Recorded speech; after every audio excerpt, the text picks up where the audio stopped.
Good morning, everyone. Thank you for joining our orientation this morning for our F1 international students. Where we are doing this orientation specifically for the students who are able to make it into the US. We know it's been a very tough year with COVID-19. And if you have arrived and will study in the United States, this orientation is specifically for you as an F1 student. My name is Martine Angran, and I am the director of the F1 International Student Compliance Services. And today we'll talk about the rules of being an F1 student in the United States. The International Center is made up of a few different units. For a few acronyms that you'll see throughout your time in the US or perhaps on our website, our International Center is UFIC, University of Florida International Center. ISS, or what you may also see, ISCS for International Student Services. And we have two components, two areas that make up the International Student Services. And ours specifically is International Student Compliance Services. There is also International Student Support Services, and you will be able to hear from them in our next session. EVS is the Exchange Visitor Services Unit, and they work specifically with our incoming J students. SAS for Study Abroad Services for students who are in the US and would like to study abroad outside of the US. OGRE, Office of Global Research Engagement, works mainly with the faculty and scholars. And then Office of Global Learning works with students, some students such as those who have returned from the study abroad that they may have done, and other students also regarding their time here in the United States while they're studying here at the University of Florida. So our advisors, many who are able to make it in our session today, will go ahead and introduce themselves. These are the advisors that you've been mainly working with throughout your time to obtain your I-20. So I'll go ahead and ask them to introduce themselves, please. Good morning. I'm Michelle Shepard. I'm an F1 advisor for students with the last names A through C. Good morning, everyone. My name is Ethel Porras, and I work with students with surname ranges D through J. Good Steve is morning, not able everyone. to be in today, so he had an appointment, so we'll go ahead and go to Candace. Good morning. I'm Candace DeBose Tyson. I assist students, last names M through Q. Good morning and welcome to the University of Florida. My name is James Everett. I go by Jimmy, and I work with students with the surnames R through V. And I don't believe Kristen is on either. She works with students last name W through Z. We have two new advisors. Right now we have six advisors, but we will be working to further increase our ability to serve you in a more efficient manner. So we have two new advisors who will be joining. One has already started and she's on. Go ahead. Hello, everybody. I'm Gardenia Bazan. I recently joined the International Center team. I'm very happy to be here. In the future, I'm going to be working with some of you, and welcome to Florida and welcome to the United States. Great. And then we have another advisor, Ayogi, who will go by Yagi. And he has not started yet, but he plans to be here starting a couple weeks from now.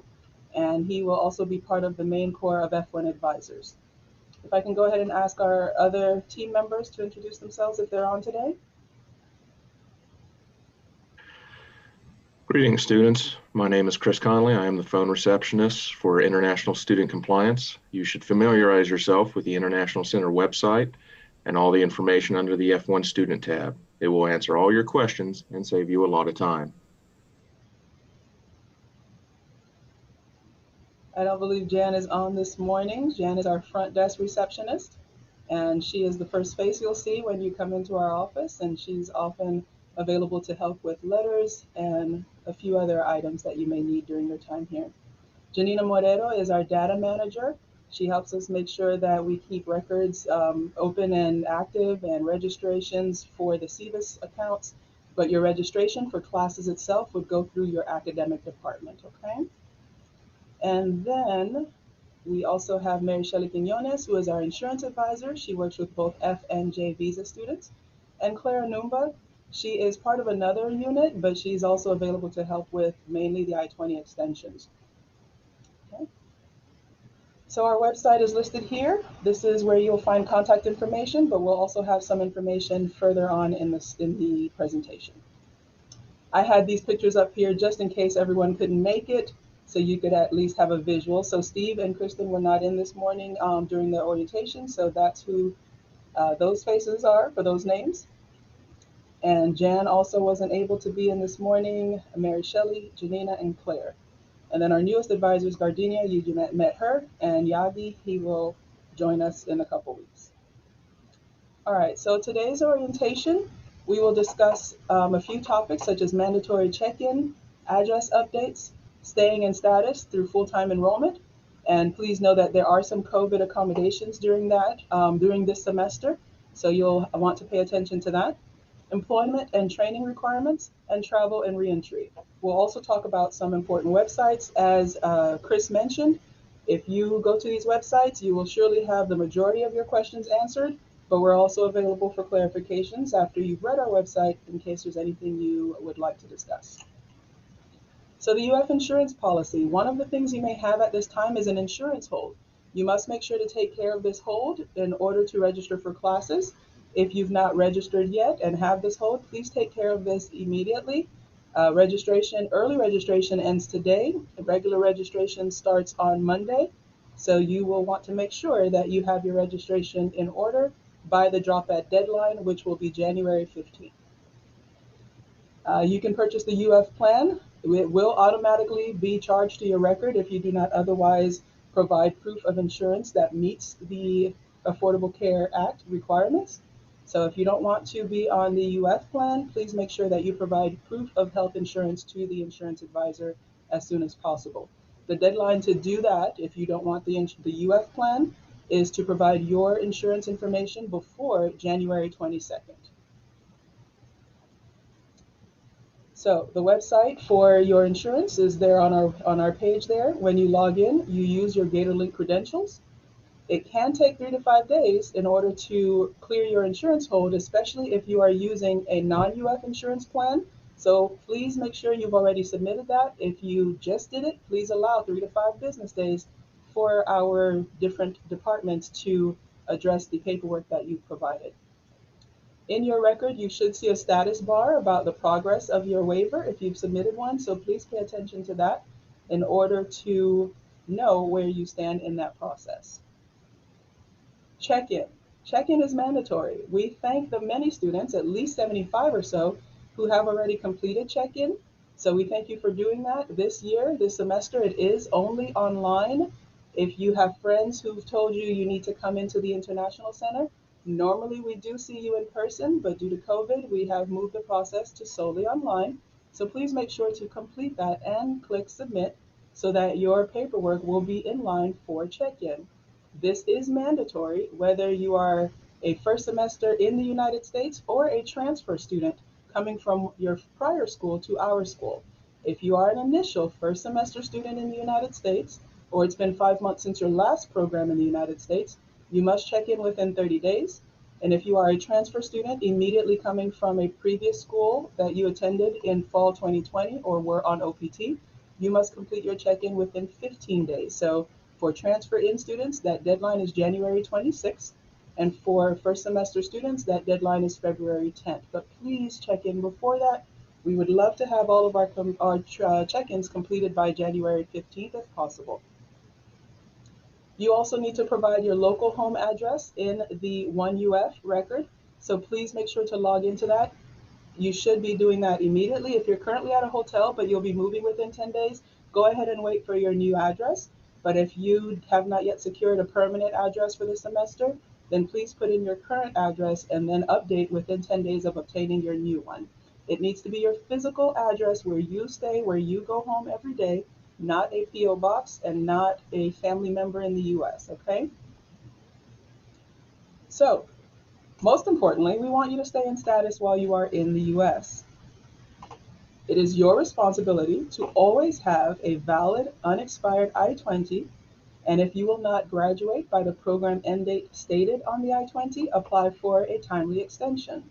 Please note that for some students, you may have an I-20 which is perhaps 1 semester extra than you will need. If you graduate prior to the end date on your I-20, your I-20 will be shortened to match your graduation semester. So please keep that in mind when you're thinking about the end date of your I-20. Also, you must always have a valid, unexpired passport and I-94 record. Your I-94 is electronic, and your unexpired passport must be valid for at least 6 months in the future. Once you get into the last 6 months or so, please make sure to start the extension process, especially during this time, because it can take some time, especially during COVID-19. The passport can be renewed in the United States, but the visa cannot be renewed in the United States. The visa only needs to be valid to enter, and once you are in the US, it can expire. But your I-20, your passport, and your I-94 must always remain valid. Make sure you're also attending the school that issued your I-20. So if you were issued a few I-20s for different schools because you were admitted to a few schools for this semester, make sure you entered the US on the I-20 of the school where you will attend. Always be a full-time student. There are certain restrictions related to your registration. During COVID-19, specifically this semester, there are some temporary accommodations, and we'll talk about what the regular full-time registration requirements are, and also what the COVID-19 accommodations for this specific semester currently is. There are also exceptions to the full course load, and make sure that you do have your registration intact by the drop-at deadline, which for this spring semester is January 15th. Refraining from unlawful employment or training. It can be difficult to know whether or not a specific activity that you'd like to engage in is seen as employment or training, so please always contact us prior to engaging in any of that. The company, the supervisor, the employer may call it an unpaid internship or volunteer or shadowing, rotation, externship, co-op. These are all things that may need some authorization before you engage in those activities. So please always communicate with us first. Making normal progress. You should be taking the courses that help you actually make progress towards your degree completion. So it should not be courses outside of your program that aren't helping you reach your goal of graduating with the degree for which you are here. If you transferred in or wish to transfer out, make sure you also follow those procedures. So if you did transfer in, you should have the UFI-20 and check in before January 26th. And if you're graduating this from this school and wish to go to another school, you must contact us to request that we transfer your CVIS record. And then while you're here at UF, if you complete your program and are admitted to a new program, you must make sure to also request an updated I-20 for the new program that you will start at UF. Or even if you just change your major, perhaps it's not that you've completed the current program, but you decide to change your major, please make sure to communicate with us so that we can assist you in updating your I-20. So we are going to talk a bit about what the regular full-time enrollment requirements are, because at any time the government would inform us that we have to go back to the original rules, then you are subject to these requirements. For the spring 2021 semester, there are some temporary accommodations, but again, we want to cover this because it may apply back by this summer or fall semester. So standard full-time enrollment for undergraduate students in the fall and spring semesters is 12 credits each semester. Of those 12 credits, at least 9 must be physical presence, meaning face-to-face reporting to your classroom, and the other 3 credits may be physical presence or hybrid or online. For our graduate students, that is a minimum of 9 credits during each fall or spring semester. And of those 9 credits, at least 6 credits must be physical presence, meaning you report to classroom for face-to-face instruction. And then the additional 3 credits may be in the classroom, hybrid, or online. So that is information specific, especially that you're starting in the spring semester. This is additional information for the summer and fall. We have summer C or summer B. If you started in summer C or summer B, you would have to have full-time enrollment. However, for our students at this time, you're clearly starting this spring. So the summer would be considered a vacation semester for you. If you will choose to register this summer, which would be your vacation semester, you can take any number of credits. So you would not necessarily have to do full-time enrollment in this specific summer since you started in spring 21.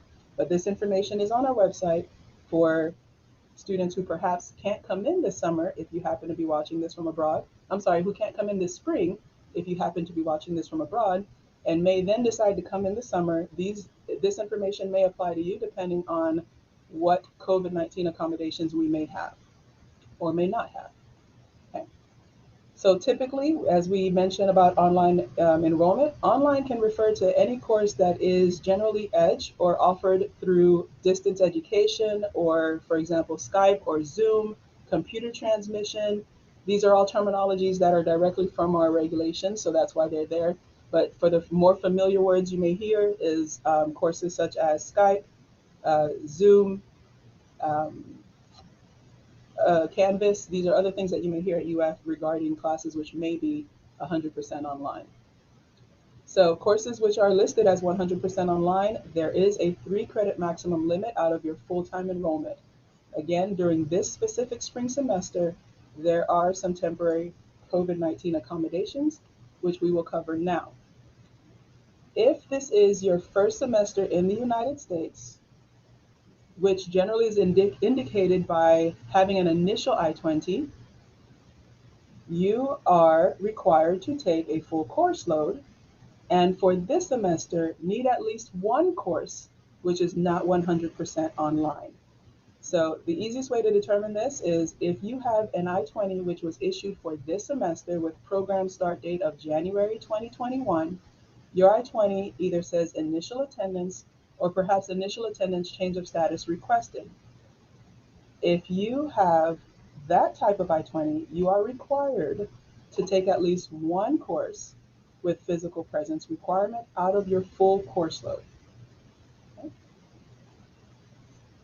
Now, for students admitted to spring at UF, you may be seen as a continuing student if you were previously in a program in the United States as of or prior to March 9, 2020, when the COVID-19 temporary accommodations came into effect. For anyone starting at UF this semester, that is typically a transfer student at this time. So if you transfer to us from another university and you have the transfer pending I-20, then you are allowed to take 100% online during this spring 2021 semester. If you have any questions about what specifically applies to you, we do have a resource on our website. We will be putting out our FAQ very soon. You will be able to refer to that to read through it. And if you have any questions about it, please feel free to reach out to us. So this is what I mentioned regarding employment or training, volunteer. These are all things that are all words that are used regarding activities that you may in fact need to have authorization for before you engage in those activities. Please always check with us first. F1 students may work on campus, and for us, that is typically directly for UF, such as our on-campus housing or your department front desk. You also can work for Aramark, which is called Gator Dining here at UF, or Eat Follett, which is called the Welcome Center. I apologize for that typo, or bookstore. So you can work for those entities on campus without the need for additional approval. You are allowed to work a maximum of 20 hours per pay period at UF. If you're working for main UF department, the work week is Friday to Thursday. If you're working for Aramark or the Welcome Center, the work week may vary a little bit, so please make sure to contact that department directly and ask them what is the work week there. But it is always a maximum of 20 hours per week as an F1 student for campus employment. During our winter break, during our summer break, you could work more than 20 hours per week, but generally you are restricted to 20 hours or less. If you have any activity, any offer for something that is off campus, as an F1, you would need CPT. If anyone happens to be J1 on here, that would be academic training. Okay. For any work or activity which occurs off campus, again, regardless of what it is called, regardless of how many hours, regardless of whether or not it is paid or unpaid, please always check with us prior to doing that, because you may in fact need the authorization to do that activity. and traveling. So traveling, you will need to have certain documents in order to return to the United States. We're not able to confirm what you need to enter another country, but in order to return to the United States, you must always have these documents. A valid F1 I-20 with an unexpired program end date, a valid travel signature on that I-20. The I-20 you have now, if it says initial or initial change of status or transfer pending, these I-20s do not have a signature on page 2. When you are registered and you check in and we review your record, we will activate your CVIS record and issue to you a continued attendance I-20. That second I-20 will be ready for you around mid-February. So you will be getting an email with information regarding when that I-20 is ready. And the next I-20, which will say continued attendance, will provide you a travel signature on page 2, which will then be valid for travel into the US up to 1 year from when it was signed, and provided your I-20 program end date is still valid. The valid visa in your passport is an entry document. It must be valid to enter. Once you are in the US, it may expire. But at any time you leave, if it is expired, you will need to renew it in order to return to the United States. And again, your valid passport must be valid at all times while you're in the US, and in order to return to the US, must be valid for at least 6 months beyond your reentry date. If you're leaving the United States, please always check what are the visa requirements to enter another country that is not your own home country. As far as traveling in the US, you don't need to have all of these documents in order to travel domestically, such as from Florida to New York or Florida to California, but we do advise that you carry these documents with you just in case. At least have them scanned electronically. We don't recommend providing your device to whomever would ask for it, so we do still say you should have a copy printed. But yes, please save those copies at least electronically, so if you lose it, you can print it. But again, you should also always carry a government ID, which in your case is usually your passport. While you are in the US, in case of any emergencies, these are the contact numbers that you may reach out to on campus. If it's life or death threatening, please call 911. If it is not, please call the standard University Police Department number of 392-1111. Any emergencies off campus, if you happen to reside off campus, please call the 911 number. And any specific immigration issues, such as if you traveled and forgot your travel signature, you may contact us via the immigration issues emergency number.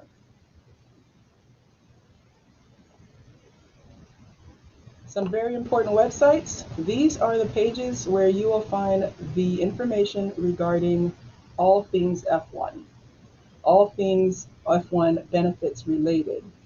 Okay, so our website specifically is internationalcenter.ufl.edu, and you can also add the F1 student indication or just click on the tab on our website. All of our regulations, all of our procedures, policies, they follow what is officially on a .gov website. So for uscis.gov, travel.state.gov, for travel requirements, or for example, during COVID-19 to see what countries may have travel restrictions or travel bans, travel requirements that you need to be aware of. CBP, Customs and Border Protection, and ICE, Immigrations and Customs Enforcement. This is where we have all of the information that we provide you, where we receive the regulations, the resources that we share with you. And then our general UF websites that you also would need, the University of Florida and MyUFL. These are other resources for you. So you met our advisors earlier. You probably already know your advisor's contact information. If not, this is specifically who you will work with while you are here at the university. Again, we do have 2 new advisors who are and will be in training for some time, but we will further readjust. And I just realized next to Steve's name, it says D through J again. That should be K and L. I apologize for that. We will further adjust in the alpha group so that you know who your advisor will be once Gardenia gets into advising and once our newest advisor, Ayogi, joins us. So welcome to the University of Florida. Hopefully you had a lot of your questions answered throughout the orientation information. And now we are able to open up for some questions if you have any.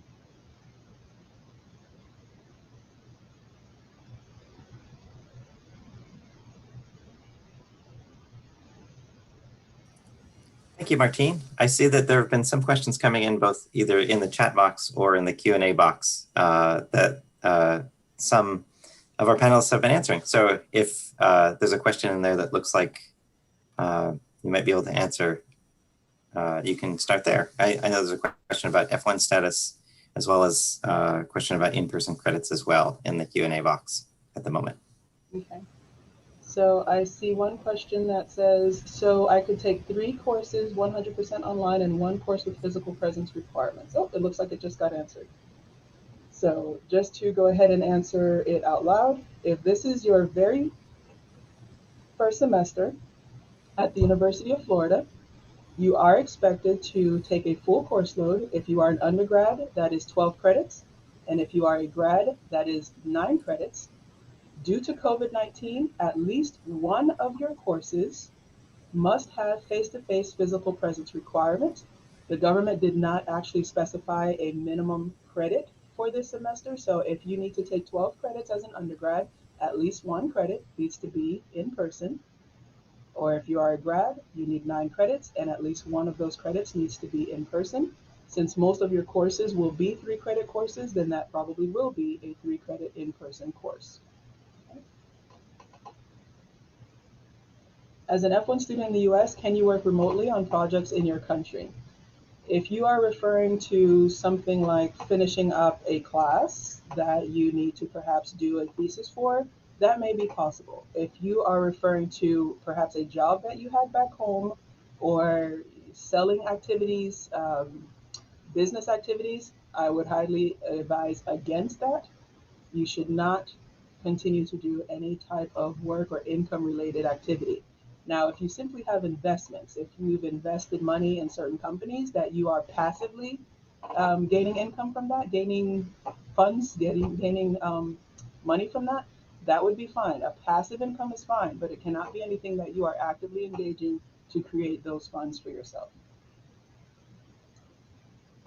We have a question here. I'm a graduate student and I have registered for 1 course of 3 credits with in-person, but in the slide it said that I need to take 6 in-person, so 6 in-person credits to comply. So please remember, I did talk about what the standard regulations are, because when COVID-19 accommodations from SEVP in the future no longer exist, then you will have to follow the regulatory pre-COVID requirements. This semester alone, spring 2021, this is the only semester that it was like this in the fall, but clearly for this semester it applies to spring. This semester alone, you simply need 1 course that has physical presence requirements. We will keep listening to what SEVP, the federal government regarding F1 rules, has to say for future semesters, and we'll be able to answer summer and fall when we get to May or when we get to August. So you may have to resume the regular guidelines of full-time enrollment, the regular requirements of full-time enrollment, but this semester alone, if this is your first semester and you are not a CVIS transfer student who was otherwise in the US in spring 2020, prior to your transfer here, you must take at least 1 physical presence course. If you are a transfer student who did a CVIS transfer and your I-20 says transfer pending, then you would be able to take 100% online this semester. If you are a transfer student who could not come in the fall and you now have an I-20 that says initial, you are required to take at least 1 course with physical presence this semester out of your full-time course load. Okay, so this presentation is a combination of information on our website. We would like for you to go specifically to the email that you received that has the requirements for this semester. So generally this presentation by itself is not made available because it's just a very brief, short version of what's on our website. And we want to make sure you have all the information available to you. So go to our website, click on F1 registration requirements, click on F1 status maintenance, and you will see the full details of what we gave you an abbreviated version of today. We are going to put our FAQ for Spring 21 on our website, and you'll be able to see all that information there. I have applied for on-campus employment with Aramark, and it starts Monday, so do I need to visit the International Center for Authorization? So if you will be working with Aramark, which is our Gator dining facility, you can work up to 20 hours per week. You do not need any additional authorization. If you do not have a Social Security number, then you would need to go through our Social Security process, which is also advised of on our website, in order to obtain your SSN packet to then apply for your SSN. But if you already have a Social Security number, then you don't need any additional authorization from our office. Another question here. I have applied, oh, we already did that one. The ECE department does not offer in-person courses, so what should be done in this scenario? The ECE department will need to offer at least one course that you can take. If you are not able to do that as a new semester, new first semester at UF student, then you will have a status situation. Please have your department contact us so that we can discuss this if needed, but we have shared this information with all departments on campus and informed them that they need to provide a physical presence course for all of our new Spring 21 semester students.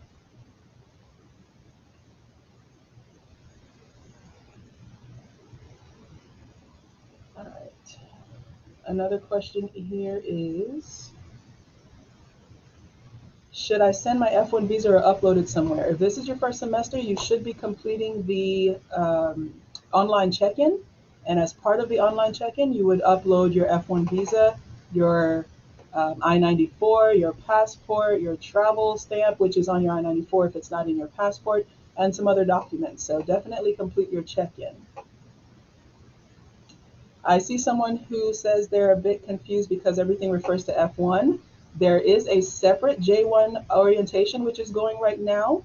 So if you are a J1 exchange student, that orientation is happening in a different room, and you would have gotten a link to that. If you are not J1 exchange, but you are perhaps J1 faculty scholar, then you would need to contact the person who signed your DS 2019 in order to have your orientation with that person. Okay, this orientation is specifically for our F1 international students.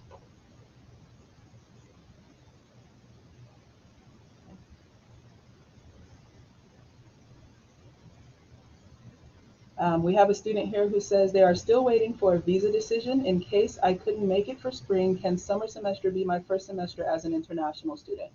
So we understand that there is a lot of difficulty right now with the visa applications. If you will not be able to make it by the required deadlines that we have emailed everyone about, it's in your ISS portal. There's a letter there with the dates. If you're not able to make it into the US to register, check in, complete the online check-in by those deadlines, then yes, your department should let us know. You're welcome to also go ahead and email your advisor just so that we have a heads up, but your department should complete the I-20 update request so that we can defer your I-20 to a future semester. And if that semester is summer, then yes, you can plan on the summer, and all of the full-time summer registration requirements will apply to you if your first semester will be summer.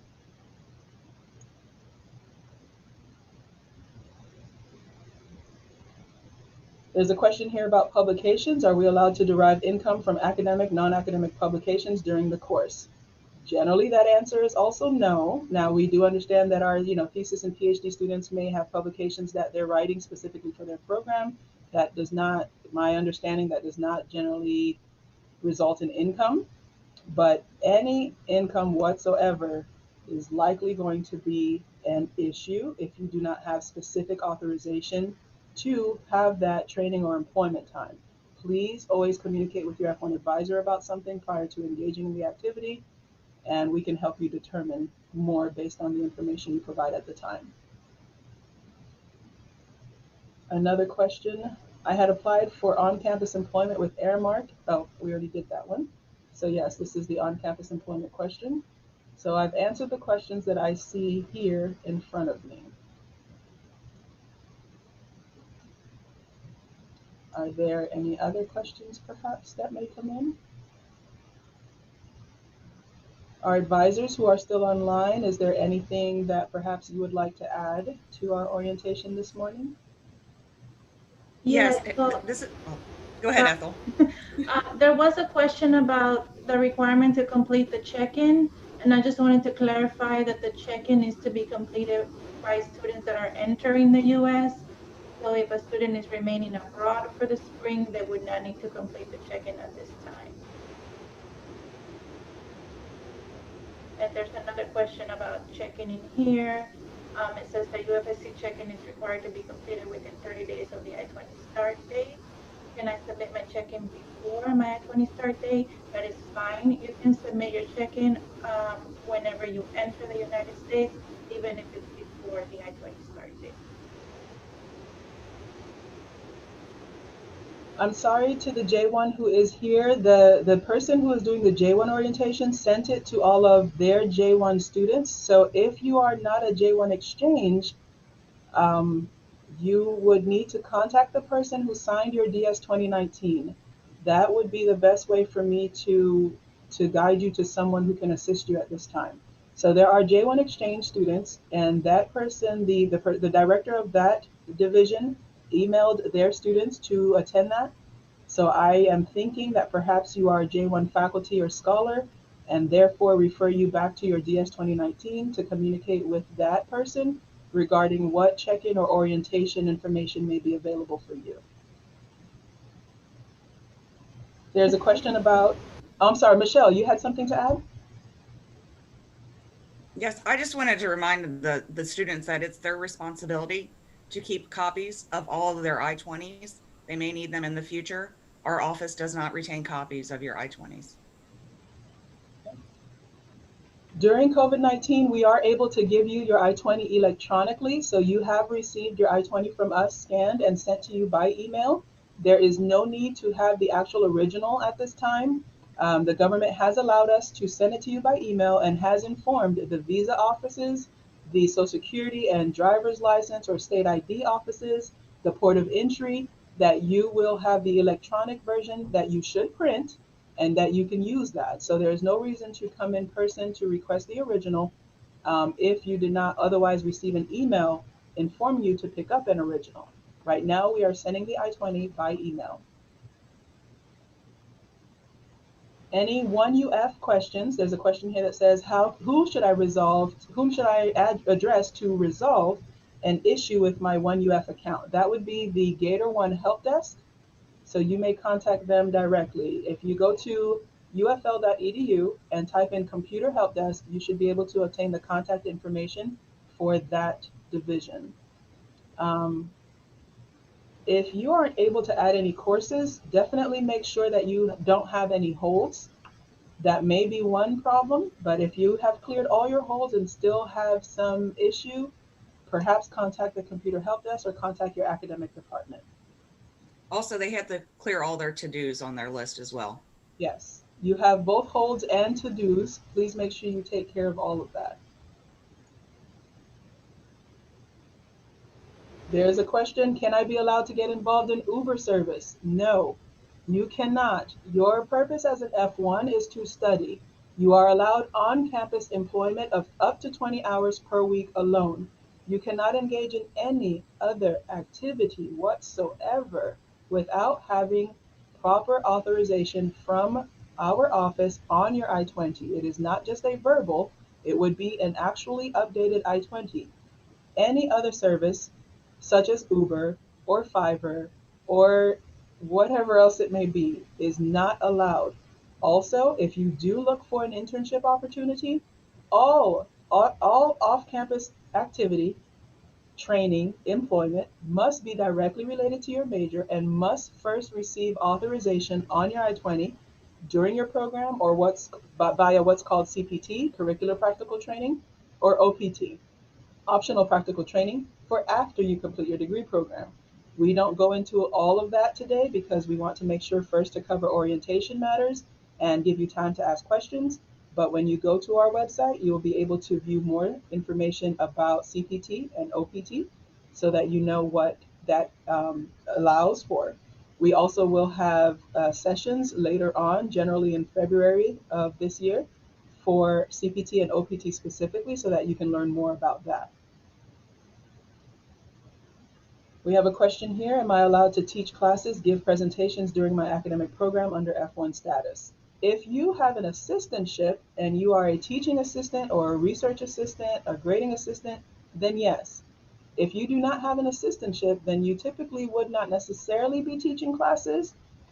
There may be some other opportunities available, perhaps as an OPS position, part-time and up to 20 hours per week, but we don't see that tend to be teaching classes unless you specifically have an assistantship. But if you get an offer, please provide us a copy of your offer letter and we'll help you review that to see whether or not that's something you actually should or could be doing, and if you need additional authorization to do that.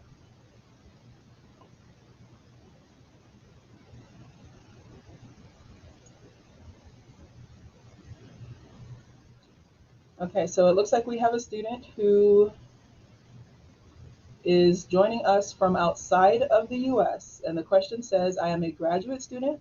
I am starting my first semester online from my country in spring 21. Would it be possible for me to travel to Gainesville for the summer semester and enroll in courses that semester? So please remember that this orientation is specifically information that pertains to studying in the United States. If you would like to start your program from outside of the US while you remain outside of the US for the entire spring semester, you are not required to register at all if you don't want to, and you can take your courses however you would like if you stay outside of the US for this semester. We need to know that you will not enter for this semester as a first semester student, and therefore update your I-20 to a future semester. You can ask your department to complete the I-20 update for us. And if you don't hear from us, perhaps within a few weeks of when they complete the I-20 update, then you might want to go ahead and check with your advisor and let them know so that we don't think that you just did not respond or communicate. But always go to your academic department first, ask them to complete the I-20 update, and then give us time to do that, perhaps 2 or 4 weeks. We're doing a lot of deadline subject things during January. So we should have all of those I-20s updated by mid-February. If you don't hear from us then, perhaps reach out in early February, but we'll be working on all of the updates during the month of January if your department submits an I-20 update in our system.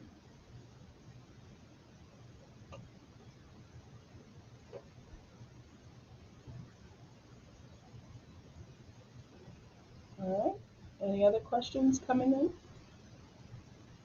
Any other bits of information our advisors might want to share with our students?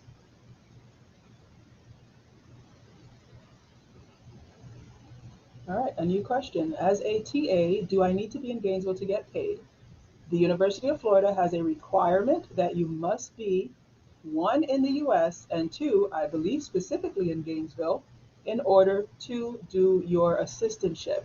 There are rules related to it that apply. So it's not just whether there are F1 rules, but there are also employment HR related rules.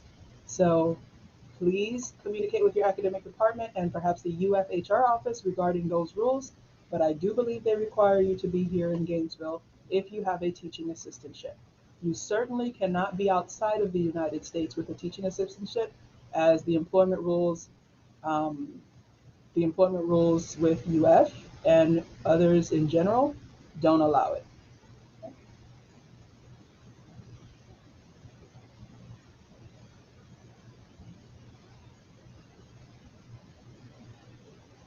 Another question, for a Social Security appointment, a Social Security requirement meeting appointment letter is required. How do I get it? If I'm clear on the question, what I can say is that you must have a job, a paid job offer, in order to apply for a Social Security number. So if you have an assistantship or you will work, for example, with UF or Aramark Dining or the Welcome Center bookstore, then you should have an offer letter or a appointment letter, and then you will follow the instructions on our website to obtain your Social Security application packet documents and an appointment to then go to the Social Security office to apply. There's also information on there that you need a letter from UFIC. We will provide that letter to you with your Social Security packet. Typically, when we request appointments with the Social Security office, they're scheduled within 2 to 5 days.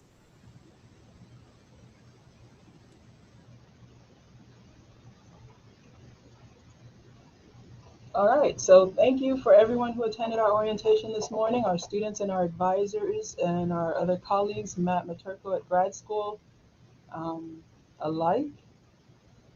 I'm going to go ahead and transfer to Matt if he's on here.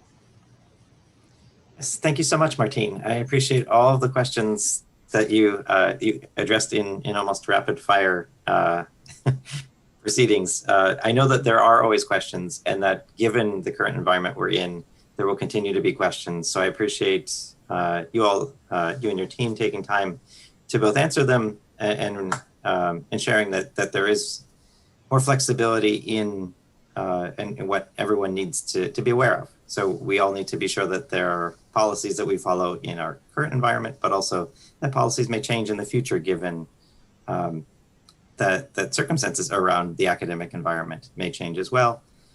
So I certainly want to encourage everyone to remain in touch with Martine and her team. They're a great resource on our campus, and we're happy to have them this morning. Please feel free to reach out to them if there are any questions at all. But given that we have, it looks like we have answered most of the questions that came in today. So I think we will cut things off here and then continue on for our 10 o'clock session in a few minutes. I want to thank again Martine and her team and all of you for joining, and we'll talk to you soon. Take care.